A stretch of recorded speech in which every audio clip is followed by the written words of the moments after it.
Hi പ്രാർത്ഥനയല്ലേ? Just ഒരു minute ഒരു കാര്യം പറഞ്ഞിട്ട് പോവാം. സംഭവം എന്താണെന്ന് വെച്ചാൽ ഒരു പ്രപ്പോസൽ വരുമ്പം അത് അക്സെപ്റ്റ് ചെയ്യാം, റിജക്ട് ചെയ്യാം, അതൊക്കെ നിങ്ങളുടെ ഇഷ്ടം. എന്ന് പറഞ്ഞാൽ അവന് സൗന്ദര്യമില്ല, സ്റ്റൈല് പോരാന്നൊക്കെ പറയുന്നത് ഒട്ടും ശരിയുള്ള കാര്യമല്ല കേട്ടോ. പക്ഷെ എനിക്ക് ലുക്കിൽ കാര്യമുണ്ട്. നോജം പിള്ളേരടുത്ത് പറഞ്ഞിട്ട് കാര്യമില്ല. ഇടി ഒരു കാര്യം നീ ആലോചിക്കണം. ഞങ്ങളുടെ കൂട്ടത്തിലെ ഇവനെ പോലെ ഡീസൻ്റ് ആയാലും വേറെ പയ്യനില്ല.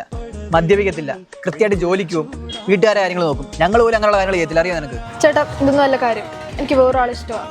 അവിടെ അവർക്ക് വേറെ ആരെ ഇഷ്ടമാണ്. നിനക്ക് അതങ്ങ് നേരിട്ട് പറഞ്ഞാൽ പോരായിരുന്നു. വെറുതെ ലുക്കില്ല എന്നൊക്കെ പറഞ്ഞ ചെറുക്കനെ എന്തിനാ വേദനിപ്പിച്ചേ? അതേ അറിഞ്ഞോണ്ട് പറഞ്ഞതാ. എന്തിന്? ചേട്ടാ അറിയാൻ വേണ്ടിയിട്ട്. എനിക്ക് ചേട്ടനെ ഇഷ്ടം. നീ ഒന്ന് മാറേ. അല്ല ഞാൻ കാര്യമായിട്ട് പറഞ്ഞതാ. എടി പെണ്ണെ, എനിക്ക് നേരെ ചുവ നിന്നെ അറിയത്തോലുമില്ല. നിനക്ക് എന്നെ എങ്ങനെ ഇഷ്ടമെന്ന് പറയുന്നത്? ചേട്ടൻ എന്നെ അറിയത്തില്ലായിരിക്കും, പക്ഷെ എനിക്ക് ചേട്ടനെ നല്ലോണം അറിയാം. ചേട്ടനോടൊന്ന് കമ്പനി ആവാൻ വേണ്ടിയിട്ടാണ് ഞാൻ സതീഷോടും വേണ്ടി തുടങ്ങിയത്. പക്ഷെ സതീഷ് എന്നെക്കാരി ഇഷ്ടമെന്ന് പറയുന്നത് ഞാൻ അറിഞ്ഞില്ല. അയ്യേ, എടാ നീ ഇത് കേട്ടിട്ടാണ് ഇമോഷണൽ ആവുന്നത്. എടാ കേൾക്കാൻ പോലും സുഖമില്ലാത്ത സ്റ്റോറി.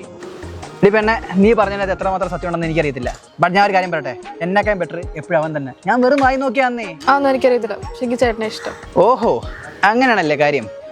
എങ്കിൽ എനിക്ക് ഇഷ്ടമാണ്. എടാ വിഷ്ണു, നീ നടക്കടാ, നമുക്ക് പ്രേമിക്കാം. വിഷ്ണു വെയിറ്റ് ചെയ്യടാ, എവിടം വരെ പോകുന്ന നോക്കട്ടെ.